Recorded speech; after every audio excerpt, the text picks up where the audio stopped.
Tout autour de Justicia, il y avait des champs à perte de vue, dont beaucoup entouraient différents petits lacs. Au bord de certains d'entre eux, on pouvait percevoir des chevaux et des cerfs qui dormaient ou paissaient en totale liberté dans les pâturages verdoyants.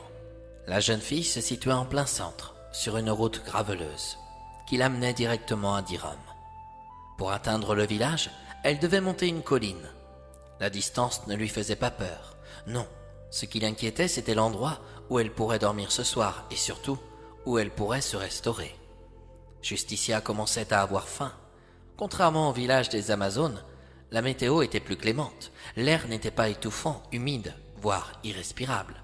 Au contraire, il faisait bon vivre. La jeune fille regretta soudainement de ne pas avoir son téléphone portable ou son appareil photo. Le paysage valait le coup d'être photographié. En arrivant en haut de la colline, la nature lui offrit une superbe vue panoramique. Au sud comme à l'ouest, elle pouvait distinguer l'étendue de la forêt de Camorra. Dans le ciel, à l'horizon, les nuages étaient d'un noir profond. À l'est, par contre, le ciel était bleu et se perdait dans les champs bien verts. Au nord, elle découvrit Dirom, qui se trouvait au pied de la colline. Mais à l'horizon, quelques montagnes rocheuses se laissaient percevoir. De là où elle se trouvait, elle ne voyait aucun océan, mais juste une rivière où l'eau paraissait encore plus claire que ce qu'elle avait pu croiser sur terre. Son regard se repositionna sur le ciel noir qui se trouvait de l'autre côté de la forêt de Camorra. « Je ne sais pas pourquoi, mais j'ai l'étrange sensation que c'est dans cette direction que je trouverai Ranmore, se dit-elle. Le ciel avait l'air d'être bien menaçant, mais, contrairement à la terre, les nuages ne bougeaient pas, ils restaient immobiles. La petite fée avait sans doute raison. En pénétrant dans la forêt de Camorra, Justicia ne pouvait que perdre de l'énergie, voire du temps inutilement.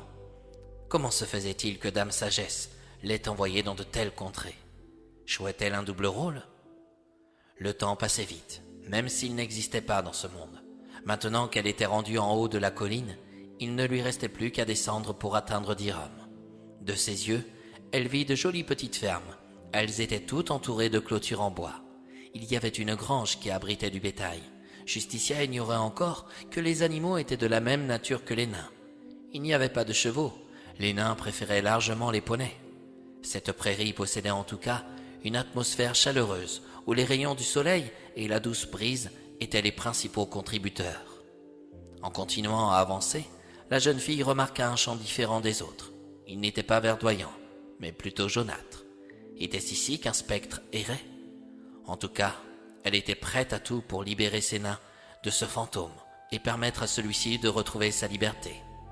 Mais ce qu'elle désirait plus que tout, c'était de retrouver son pouvoir de pardonner, afin d'acquérir celui de voler aux côtés des petites fées. Pourquoi? Car vu du ciel, Britannia devait vraiment valoir le coup d'œil.